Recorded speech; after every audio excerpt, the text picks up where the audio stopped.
Welcome to Storycomic Presents, where we interview amazing storytellers and artists. This is episode 194. I'm your host, Barney Smith of Storycomic.com, and we're excited to have with us the internationally acclaimed and celebrated creative team behind OPSEC, D.W. Howard and Mateo Maciorowski. Did I get that right? I was almost. Was that good, Mateo? Yeah, perfect, man. You're so polite. Yeah, you nailed it. I knew it, man. You nailed it. Oh, thank you. So you two are the creative team. So Nem, you are the writer of OPSEC, and Mateo, you are the illustrator, the artist of OPSEC. So we're lucky enough to have some shots that we're looking at here. So for the audio listeners here, we're just pulling up some sample pages of, I believe this is page 4. We also have page 3, page 2, and page 1 of OPSEC. Last week, we interviewed our mutual friend and connection, Hades, who was is the founder of ASAP Imagination. And this is one of the comic book titles for the main continuity of ASAP, correct? Absolutely. Yep. Okay. It is, yes. So, and yeah, I mean, and I will say real quick with Mateo, I mean, he's not just the illustrator. We work really good as a team. And, Cool. you know, I would say he's a co-creator with me, because even though I write this stuff and it starts out as springing from my twisted mind, you know, Mateo will come back to me with questions or suggestions, and, you know, we work together on that. And Mateo does everything. You know, he's a one-stop shop there. So he does the color, he does the inking, the line drawing, the lettering, everything on the book, and the covers. So he does all of that stuff. So the folks that might be just learning and discovering OPSEC right now as a title, can you give people a little bit of background on what the comic book title is all about? Sure. So OPSEC, you know, I come from a military background, and in the military, OPSEC stands for Operational Security. And we were thinking about, we wanted to create a title. Hades and I were talking about a title that had a government agency in its center, and I had come up with like a fancy acronym that went along with you know, like SHIELD or STAR, something like that. But then I was like, you know, this group really is about operations and security within this world that we created for my main continuity. And this team, OPSEC, is responsible for basically policing, documenting, and controlling anything that's out of the ordinary in the main continuity. So that includes hybrids, which are our version of mutants in our main continuity, people who have been genetically modified, the paranormal, serial killers, just, you know, all sorts of the weird stuff. Their job is to go out there and control it, and to either police it or eradicate it. You know, so sometimes they will go out there with the express purpose of just taking out and killing threats to the public and stuff like that. So this first issue really starts off with an OPSEC team, not the one that you see on the cover. On the cover are 2 main characters, and we could talk about a little bit about them in a little bit. But this first team goes to this castle. This is Ravenwatch, and this tower, and people have gone missing in this area around a town called Rhineshard.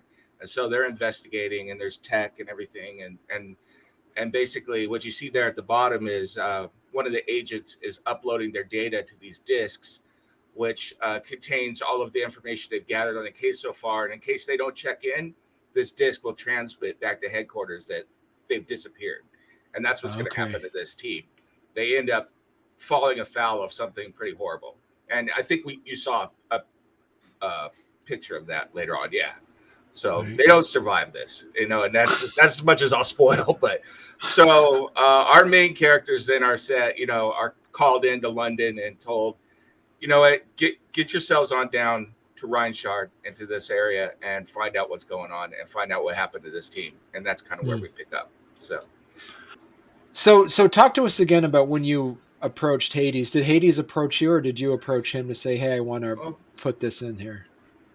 well, Hades and I had known each other through Comic Crusaders, and he approached Right. me and said, we're interested in doing some writing and stuff like that, and picking your brain. I had been reviewing comic books, and then I was also a writer, Mm. and so we got together, and Hades already had all of his world fleshed out, but he really wanted to pick my brain on government stuff, and then we were talking about the bad guys, and there's a whole bunch of stuff that we've developed that hasn't seen the light of day, and it won't see the light of day for a while. I mean, some of it's going to be hinted at in later issues of OPSEC, but we created all sorts of layers of evil organizations and plots within plots and a whole host of stuff, and that's kind of where my brain goes anyway. I like to write government stuff and the bad guys and things like that. And so one of the groups I had come up with was this group called OPSEC. And Hades, in his typical way, because he's brilliant at this, was able to look at that and go, you know what? That would be a great comic book title. And so he's the one that came to me, because I had designed this whole structure and done like a PowerPoint presentation with all these levels and government organizations and stuff like that, because I was designing all this for the back end and writing stories, and I wrote a whole book of short stories for this organization, which if I named them, Paul will come through from the UK and kill me, so I'm not going to name it. But I wrote this whole series of short stories about all of this stuff, and and they're kind of used for inspiration and things like that. But it literally was like a novel length book of short stories about all of these government organizations and stuff like that. And so Paul looked through all that and picked out this one and said, you know what? We need this for a title. Can you develop a comic book based around this? I was like, sure. So, and that's how it started. And then some of my favorite stuff is like X-Files or the Bureau of Paranormal Research and Defense, from Mike Mignola. And so that's really kind of what I had in my head. And so Paul, when he asked me, he's like, what do you think the book would look like, when you write it? And I told him, as Hellboy, Mike Mignola, with like an X-Files style and stuff like that. He's like, I got the perfect guy. And he put me in touch with Mateo, and that's how we met up. So. Okay. So Mateo, how did you get involved in this? Okay, so there's like forums on the internet, especially on Facebook, where I post my art and look for new jobs and that type of stuff, commissions. And so one day I post like some samples that I had recently drawn, and Hades approached me like presenting ASAP Imagination, the comics they were making, all the good stuff, and he was like, so do you want to be like for a short-term project or long-term? I was like, yeah, long-term, as the more chapters the better always. And so he talked to me about OPSEC. Then we set up a meeting. That's so we chatted, the three of us, and yeah, that's pretty much how it got started. Okay. And so how did that work? As you mentioned, Nem, that Mateo is also very helpful. What are some of the things that you would say that Mateo brought to the story that that made the first issue better than you expected? Well, like for instance, I don't know why I always fixate on this one, but it's like I'll have the image. The way I write, I think, is a little bit different in my scripts. But there was one where I was describing the tower and them approaching it, and and then Mateo comes up with these little ideas that adds to it sometimes. This is one example. Like, so in the first page, I don't know if we have it, but there's this evil little squirrel sitting on a tree there. Yeah, this little squirrel. Now, I love that squirrel. I don't know why that squirrel is so cool to me, but it's like, I want that squirrel sitting on my desk. It's like, I want to, and to me, it just like encapsulated the feel. It's like, there's something not quite right with nature and everything else that's going on around this tower. Another example that from issue 2 we're working on is like, there was a scene where I had described something and I thought I had been pretty clear. on what I had described, but Mateo came back to me. He's like, I don't quite understand what we're going for here. And so on email, we kicked it back and forth of what the idea was, what I was trying to get across, what he wanted to get across, you know, and it's this really good relationship where we're talking about it, and it helps clarify the ideas in my mind. And sometimes Mateo will kick out stuff and I'll be like, you know, I never thought of it that way. Let's do that, you know? So yeah, it's really kind of cool. It's like, you know, I don't think it's spoiling it, but there's an issue in the second, there's a character in the second issue who I just described her as a housewife, but the way Mateo drew her, I was like, yeah, of course, that's the way she should be, you know? So it's like, of course that's her. So, you know. And so Mateo, talk to us a bit about how the process works. Do you get like the script as it goes, and then do you draw page by page, get feedback? How does that work? Making the comic book for a writer. Okay, yeah. So the way it usually works is like I get the whole script, so I get an overall idea of, you know, where the story will go, mainly so that there's no, you know, continuity mistakes. So I usually try to like rough out all the pages like a little storyboard, and then yeah, week by week I go like page by page, so I usually do like these thumbnails, which are like the like the narrative part, you know, and then I do layouts, which is like a bit bigger with more details. Then I go to the pencils, then I ink it, then I color it, and finally, once I have like the whole chapter laid out, I usually make some, you know, I fix certain things, which is like where I'm at with chapter 2, and then word balloons. That's mostly how it goes. Although of course there's also the interaction with Dave, you know, this whole back and forth that he was talking about. And you know what I like about his script is like it's not exactly Marvel style, you know Marvel style, like it's like a description of what happens in a page, and the artist can do like basically lay out the panels however he wants. I mean, what Dave does is like he describes panel by panel, but like there's certain parts where he goes like, okay, this should happen in this page, and you do basically whatever you want, and it's like a lot of fun because, you know, I get to play with the panels and that type of thing, which Dave always encourages me to do. Like for example, with page 4 on issue 1, I don't know if you have it there, but you know, it's like I like to play around sometimes with composition, like breaking the grid, you know, the 6-panel grid, like having this imposing figure of the monster that haunts all of chapter 1, basically, and you know that, or like I don't think you received those images, but like at the end of issue 1, there's a fight, and like the doll Barbara is throwing to Macy a knife, and so it's like the knife travels from panel 1 to panel 2. That type of formal play is also fun to do. Yeah, I like and all that. Yeah. No, I was gonna say I like to write a lot.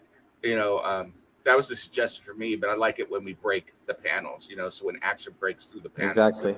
Yeah, it really brings that to life. But I will tell you that this particular page that we're looking at right here, in the original script, I had suggested that we just get a bare look at, you know, the barest hint of the creature, and it would be completely in the background behind the panels, you know. And the Mateo did this, and I was like, well, this is great. I love this too, you know, because it looks like he's looming over the entire action and looking into the panels as they're coming in. So, you know, it's just really cool stuff.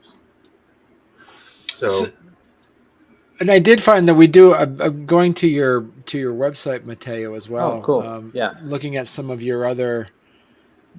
So what are some of your influences for your art style? Because there is a feeling of it's almost like it could be for kids, but not really at the same time. So it's a pretty interesting style.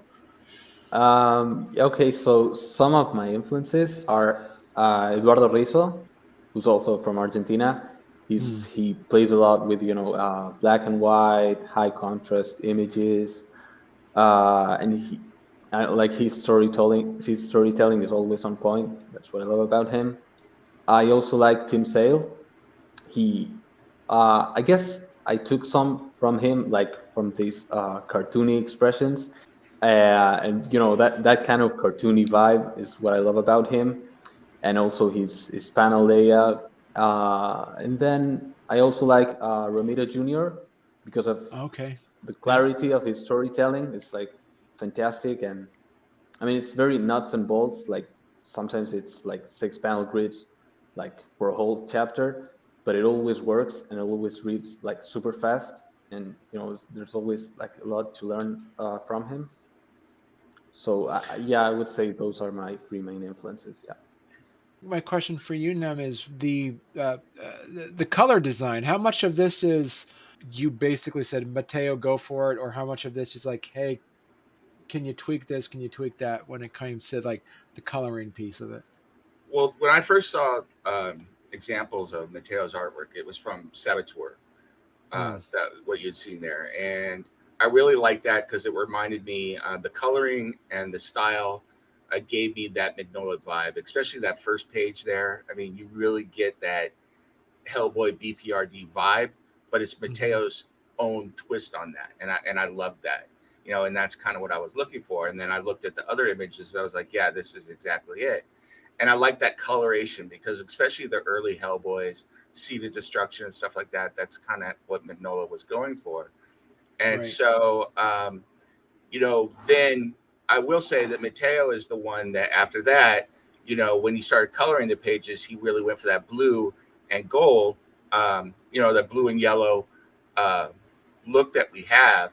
However, I will say that we're going to play with that a little bit in future issues, playing with those colors to tell stories, to take us back and forth in time, a whole host of different things that we can use color to do. But yeah, and going back to Mateo's style as well, one of the things that I like with that like you said, is kind of for kids, but it's not, is because there are elements of the story that are very dark, but we didn't want it to be just a straight up horror comic. It's a comic feel with some dark themes to it, which I really like.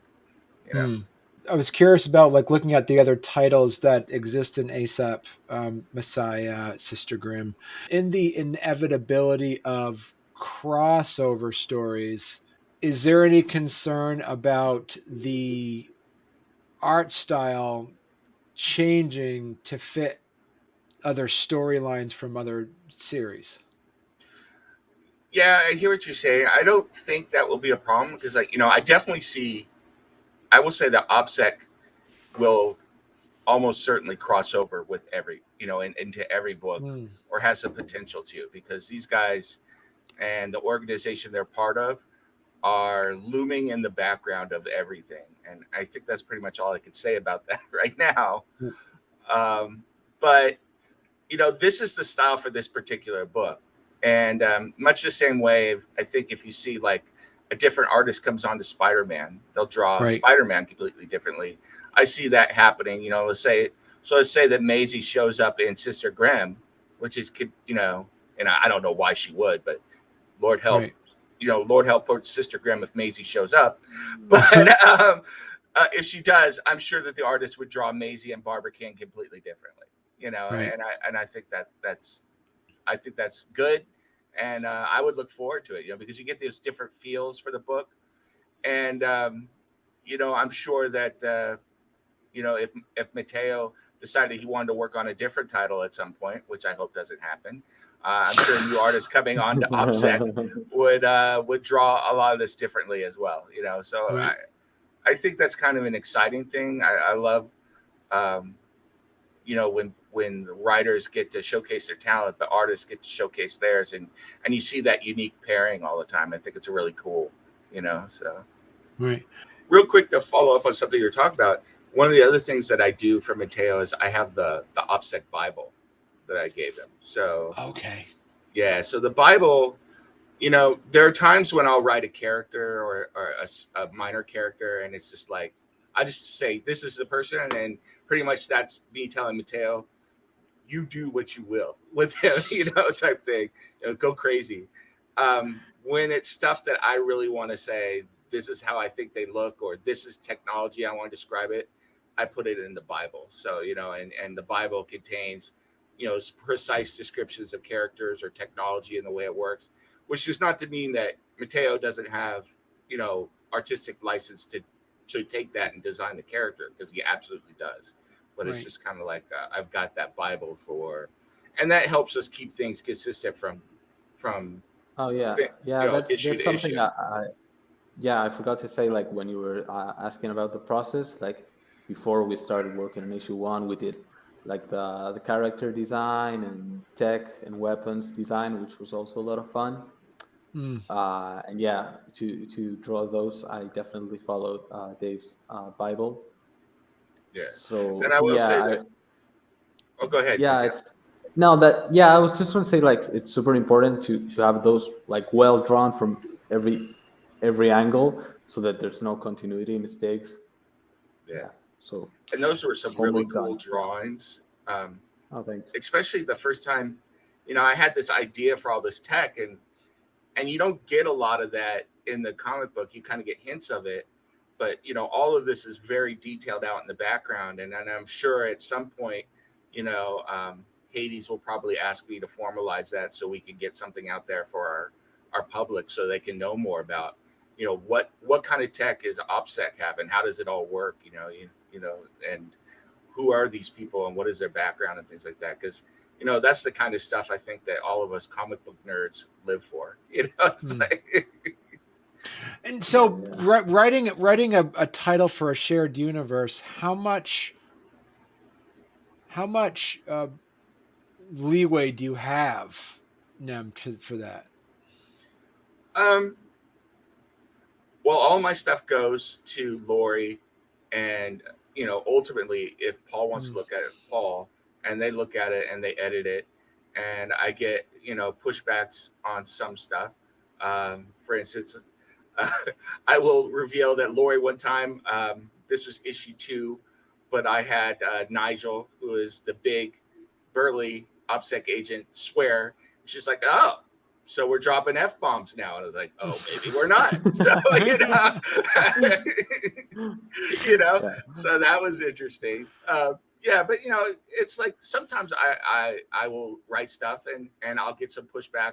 Usually it's from Paul, but sometimes Lori will run it past Paul and be like, "Does this work in our universe?" And Paul will be like, no, we need to change that. It's gonna break everything." And then I'm like, "Oh man, you bastard. Now I gotta rewrite all this stuff." But no, I mean, but that's the fun part. And I think that's one of the cool parts about being a writer. I mean, when you write your own stuff, you can do whatever you want, but it's also cool to write in somebody else's sandbox and figure out how to get your stories going in somebody else's sandbox too. Because Paul is the god of this universe. Paul knows what's going on. And so much like the way I work with Mateo, Paul is like, sees stuff and he's like, I never thought of that. That's friggin' awesome. Run with it. And then sometimes Paul's like, yeah, we probably don't want to have, that kind of twisted thing coming out of your mind on a page. So Mateo, talk to us a bit about your we talked about your art style and where you got some of your influences from, but talk to us about the logistics. Are you pencil to pen, or do you all digital? Talk about how you actually draw out the work. Right. So up to the pencil stage, I do all traditional, which means that I do the thumbnails traditional, the layouts traditional, and the pencils too, because I like the tactile feeling of it. And then for the inks, color, and lettering, I do it digitally with Photoshop. That's mostly how it works. And so when you do that, but you also then do the lettering as well? Yeah, I do. I mean, the lettering is like the how do I put it? It's like the most boring part, I guess. But it is fun when you have to do. Is that why you save it for last every time? Yeah, exactly. It's like, well, now I gotta do the lettering. I mean, it's fun when I get to play around. Like, for instance, the page you're at, like the second page, the one that shows the monster. Yeah, exactly. Right. That kind of thing is fun to do because it's like the interaction between the drawing and the lettering is fun to do there, and play around with the same color that yellow, gold, you know. So that's fun to do. Uh, and yeah, the thing about lettering is the if you plan it ahead, like when you're doing the thumbnails, it's like so much easier because you don't have to break your head like thinking, oh, where does this balloon go? If, I have to start covering this character's face, that type of thing. Rookie stuff, but sometimes Right. it still happens. So let me ask you this. So just so people that might be Yeah. listening, or people that might be listening or looking at saying, hey, you know what, I want to do an illustrations I want to start doing art for comics, or I want to start being a writer for comics. What would be, from the business perspective of it, what are some of the things that you would definitely suggest to potential artists and writers? Go ahead, Mateo. You go No, first. you go ahead. Yeah. Uh, While I think Writers, about my answer. I think for writers, the biggest thing is just from a general writing perspective, it's just write. I know that sounds really simple, but the more you write, the easier it gets. Um, Try and pick up a book on writing. Um, One of the ones that was most influential for me, and I actually took a couple of his courses online as well, was Orson Scott Card did some Okay. courses, and he talked a lot. I've never been a fantasy writer, but he was talking about writing fantasy, but he was talking a lot about world building, and that's Okay. been huge in this on how to write Yeah. world building and create magic systems. And technology is basically just another form of a magic system because it has to have its rules, and there's a whole host of things. And then Yeah. once you get that, um, find if you're going to write comic scripts, find a script that works for you. And it's really going to depend on your artist as well, because um, I'm working on another project now, uh, outside of this, and I've got 6 different writers and 6 different versions of scripts. And each artist is going to work best in a different environment. Some people like some more structured environment. Some people like to have that open, freewheeling environment. So you have to kind of be flexible, but find what works for you too. It's like, but really, yeah, use your imagination, because really, when I write this, before I even put anything on paper, I see it all in my head. So I imagine the story first, then I imagine the panels, because I have to write this in sequential form so I can give a script to Mateo so he can draw it in sequential form. So I have to see those images in my head. So. But to get on that too, Nem, is that you mentioned that you have a comic crusader, so you've done a lot about comics, and you've been a writer, as you say. You did a lot before we went live. You talked about you had a lot of writing under your belt, but this is your first comic script, you said. Mm-hmm. Okay, talk to us about that. How come you've been a fan of comics for so many years and been a writer for so many years, but this is your first comic script? Well, without going into too much detail in my background, I was an Army officer coming out of school, because that's what I went to school for. And then after I got out of that, I was a computer programmer. I did that for a long time. And then, you know, I became disabled, unable to work out of the home. I'll put it that way. Mm-hmm. And I sat at home not knowing what I was doing. But all this time, from the age of 8 until now, and I'm 51. I've been a writer. I've been writing stuff. I got my first thing published when I was 8 years old. So I've always wanted to write, and I never thought it was any good. And I've literally thrown away 20 novels in my lifetime. Oh, wow. Written them and thrown them away. And Hades, Almega over at Comic Crusaders, and my wife finally convinced me to take the plunge and actually put my stuff out there. Okay. And Hades and Al saw what I wrote, and that led to Hades asking me to write on comics for him. But yeah, I've been writing stuff all the time. I've got tons of stuff on my computer that will eventually get out there, and stuff that's been published anonymously over the years on different places and stuff like that. And then eventually my wife one day, she put her foot down. I love my wife. And she was like, you know what, that's it. You're not throwing any more of this stuff away. You're going to write. This is what you were meant to do, to be a writer. You love to write.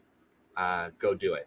And then Al and Hades were kicking my butt as well. And it led to this, and I love it, and now I'm busy working from home all the time, writing and doing this stuff. And it's absolutely great.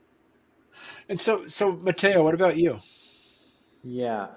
Okay, so I guess my advice would be also like draw a lot and just don't be afraid like to make mistakes and just keep trying. It's like the most important. And like not hanging on to one drawing because it's like so stupid. It's like it's not gonna be perfect. It's like you just gotta do like hundreds of them and like get the mistakes out of your system until good pages start to come. And keep submitting, keep showing to people who are in the field and who can, maybe give you a lesson or two. It's like I had a teacher once who, I mean, his classes were not like I guess most of the class was just like him talking about like stories of his life. He wasn't actually teaching, but sometimes he would come and like say to me one or two things about samples that I showed him. Like for instance, I once showed him once an early page of mine, and it was like mostly close-ups and then one establishing shot. He was like, you should just add like a full body panel, like a panel where you show the full body so you can show the body language. And that stick with me, and like until now. And so now when I approach making a comic book page, I always check like, okay, there's an establishing shot, I get the close up, but I also want to get like the body language and that type of thing. It's like details that make every page basically. Yeah. Right. I think one of the things Mateo said is really important for both writers and artists as well was just be open for criticism because it's good. Exactly. It's like going back to my wife again. I promise she's not over here making me say this stuff. Sometimes she'll read my stuff and be like, yeah, that makes no sense to me at all. This is terrible.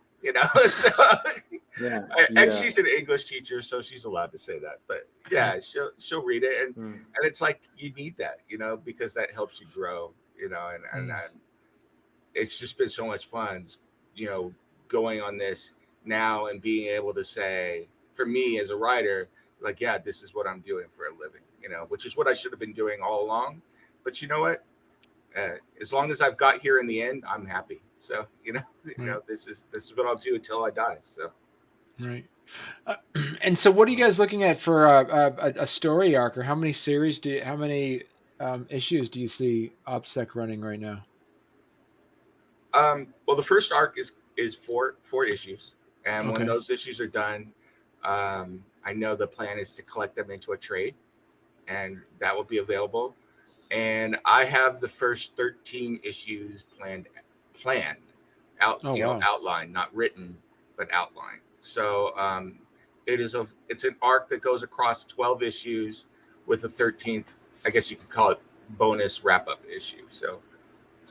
So yeah, there's like an overarching story that covers across 3 separate arcs. So okay, and so is this because unlike the other titles that seem to be geographically focused in a way, working for OPSEC, which is a government organization, you can globetrot basically, right, in these stories as they go if you so choose. I think we could eventually, but right now, we're sticking in the UK because of what happened with the event. So I think Hades probably talked about a little bit about that last week, which was the event was UK based. But I know that we have discussed the possibility of eventually expanding outside the UK. And there are definitely elements that could come in from outside of the UK into the UK from any number of places. Okay. This on this realm or in other realms. That's all I'm gonna say. So No, but so is OPSEC? Is it specific? Is this a global agency, or this oh is just a no, UK specific they agency? are specific to the UK. So um, while the world of ASAP's main continuity isn't, a direct mirror of the UK as it is now, a lot of it is the same. So OPSEC technically would fall under the, what would be the home office in the UK. Hmm. So they're the domestic based organization that's kind of loosely tied to MI5 and or what used to be MI5, which is Scotland Yard and the Secret Service, British Secret Service. So they're kind of in there in this nebulous area, but and it's nebulous for a reason, and that's really all. I keep wanting to say more, and I can't because I'll get in trouble. So yeah, Yeah. but yeah, they're a government organization, and the event happened, and they ramped up what they did even more than what they were all. But OPSEC has existed even before the event. So Hmm. because there have always been, or there have been for a long time in this version of the UK, superheroes and people with powers, and so naturally, the government is going to let that stand without somebody looking at these people and looking at what's going on. So. Hmm. You mentioned earlier too that you gave Mateo a Bible. Mateo, can you talk to us a bit about that? How important is getting something like that for an artist to uh, go into being a creative partner in a comic? Okay. Um, so yeah, well, I was talking about body language, and that's what first comes to mind. Like, you have, before designing a character, you have to know um his psychology, I guess. Mm. Like for instance, Barbara and Maisie are like this. So they're so much fun. Like this devilish couple. Like like she has this doll, and they are both super psychotic, and so that transmits like in the way I draw them. But I have to know like, okay, what adventures did they go through? What are they? Their bond basically. What is that based on? So I guess reading all that comes through in the drawing, uh, like in the way they look at each other, the stares. Like I was drawing chapter issue 2 recently. When I guess I can't say much either, but yeah, I guess all I'll say is like like the way they stare at both at the reader or at each other. It's like I want that to transmit a lot of their background, if that makes any sense. Yeah, and I will say Mateo, I mean, he basically picked my brain. So he's like, everything you can download into me, give me. He's like, give me the fire hose. So I think I sent you the short stories I wrote, right? The one that had Barbara and Maisie's backstory. Yeah. Yeah. So, and I don't know, maybe I I think it'll eventually see the light of the day, but that story is pretty interesting, and it also features our two main OPSEC agents in it as well, and it's how Yeah. Barbara and Maisie came to be part of their organization. Which pretty much, if you've read the story, you should ask yourself, why is there a psychotic woman and psychotic doll part of a government organization? So, Exactly. Yeah. Yeah. Yeah. I mean, I'd love those are definitely my favorite characters, and I'd love to do a spin-off series or something one day. Yeah. And those are the characters that you see in this. What we're looking at here for our Exactly. listeners is that we're looking at a one of the panels on here that you do see a seems to be a living doll that Hmm. that's there fighting this, helping fight this. Like, what is this? A werewolf of some kind or something? it, it's a creature. Go ahead, It's a Dave. Yeah, it's a yeah. creature. Yeah, that's the best way to describe it. Yeah, there is some werewolf stuff in another title, which will be coming out soon. Okay. So one of the things we struggled with was we had to come up with a creature design that was different because we, that was one of the pushbacks I got from Paul, which, was hard to do because he was like, look, we're using werewolves in some other title. You need to come up with something different. And I was like going through different animals and like one of the most interesting animals to me was this fish that they have in this part of England. But I was like, how the hell are we going to create a fish creature? So eventually we settled on like a badger type creature. But all I can really say is that is a badger type creature. Yeah, badger type creature, and somebody who was it's a badger type creature. I'll leave it at that. That's but, yeah. But it was really cool to see that. And then you see also there on that page you have Indra Jafari, who is the female agent, who is the leader of this particular team, and then her, I guess you could call it her tactical right hand, which is Nigel Hammersmith. So he's responsible for weapons and stuff. And then of course you have Barbara and Maisie there. So and those two are just a force unto themselves. So and we're going to get a lot more from them. In fact, we're going to find some more out about them. I'm finishing up the script for 3 right now, and I'm doing 3 and 4 together. So Mateo will be getting those soon. So okay, and so what's the schedule? If those that are reading issue 1 is out now, people can actually read its a PDF version, or they can get the physical print copy. Now, and when can people expect issue number 2? You mentioned. I think. Don't kill me if I'm wrong. Yeah, I think the end of September it comes out, and then I think the rest of the ASAP main continuity schedule is set to be released we're having something called NE1 Con at the end of the month to celebrate our 2-year anniversary. And I think Paul was going to announce that then. So I'm not going to step on that. But yeah, there's a bunch of stuff coming out, and OPSEC 3 and 4 are in that schedule, as well as the trade. I can say that. Okay. So yeah. What advice would you give people that are listening or watching this to say, in order to have a successful creative team working with an artist, make sure you do blank, I guess? I guess it's kind of like having a good marriage, so, it's like be willing to listen, be open to the other person and their ideas, and find someone that you just want to work with and be around, period. It's like if I didn't want to hang with Mateo and didn't think he was a pretty cool dude anyway, I don't know that I would like, I could work with him, but it wouldn't be the same, Right. So, but yeah, I think,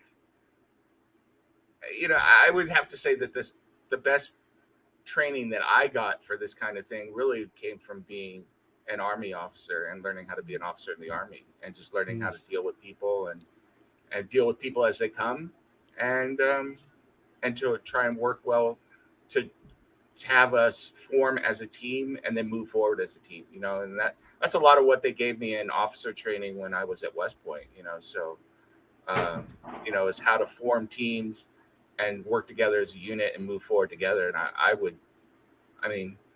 I can't speak for Mateo, but I think that we work pretty good as a unit, so. Oh, yeah. Definitely. Yeah. So Mateo, so that same question, what advice would you give an artist to what expectations in order to have a successful creative team with a writer? What are some of the things that you would give advice for?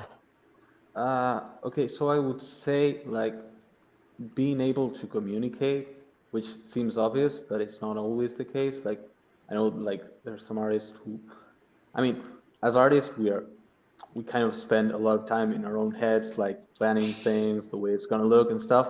But it's also important that the writer knows that and to know how to express that. Like maybe, you have a different take on something that the writer said, but it's like you have to know how to justify it and to say why it's better. Like, I guess I would say not letting like wanting to make a pretty picture just for the sake of the pretty picture, and knowing that the story is the most important, like telling the story and being in love with the story and not with the art itself, if that makes any sense. You know what I mean? Like let your ego aside. Like sometimes when I started, I was like, oh yeah, I really want to make like this kick-ass page or this image and whatever, and then the story was like completely lost, and maybe I showed it to someone who was like, what the hell is happening here? You know what I mean? And so I guess, yeah, I would say like learn to love the story you're telling, which is basically the most important. Like I would Right. say that both for the writer and the artist. Yeah.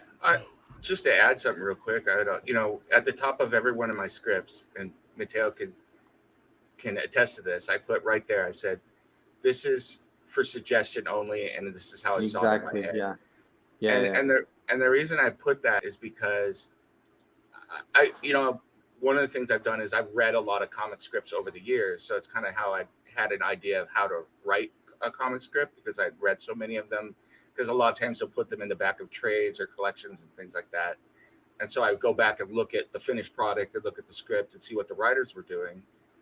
And, one of the things I think that's the most difficult is that some writers seem to have a hard time realizing that there are two artists on this, at least two artists. One is the writer, because you're an artist, you're creating stuff, but the other one is the artists themselves, and they're going to have an artistic vision as well. And it's like, anytime you're dictating to somebody and telling them they have to do something a certain way, people are people. They're going to just chafe against that, and that's why you want to work together as a team to create something together, So. Right. Exactly. Yeah, I guess my advice for writers would be like, don't be Alan Moore because he's fucking insane. I don't know. Dang, calling out Alan like, Moore. Look at you. Yeah. I mean, have you seen like pages of the Watchmen script? It's nuts. I mean, I don't know how Dave Gibbons did it, but it's like every detail is in there, like written. It's just impossible. I mean, I couldn't work with that. Yeah.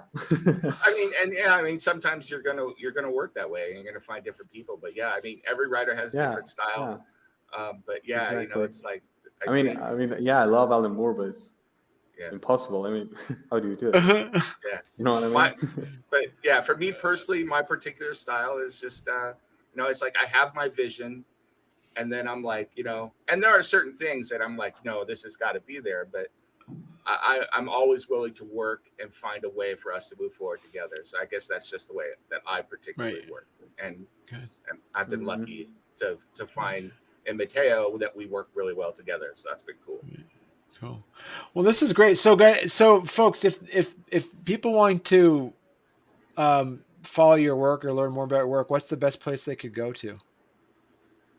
Okay. I am. Go ahead. Go ahead. I'm on Twitter and Instagram. It's at NemesisFC2. That's why people call me Nem sometimes, because that used to be a soccer team I played on a long time ago. So I'm on there, and then that's probably the best place to find my stuff. So. Okay. And Mateo? I would say my blogspot, which is Mateo Maciorowski .blogspot.com, or at Instagram at Mateo Macio, which is MATEMACEO. Well, thank you so much, guys. This was a quick hour, so I look forward to checking out issue number 2 of OPSEC. So congratulations on issue number 1. Very cool. Thank you. This was great. This was a lot of fun.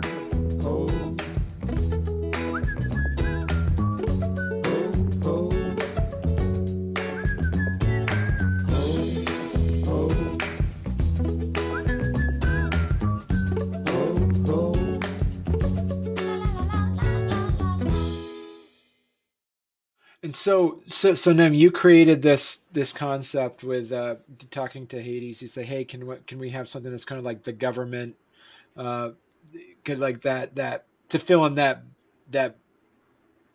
Oh, what's the word I'm looking for? I'm gonna timestamp this. This is good. All right.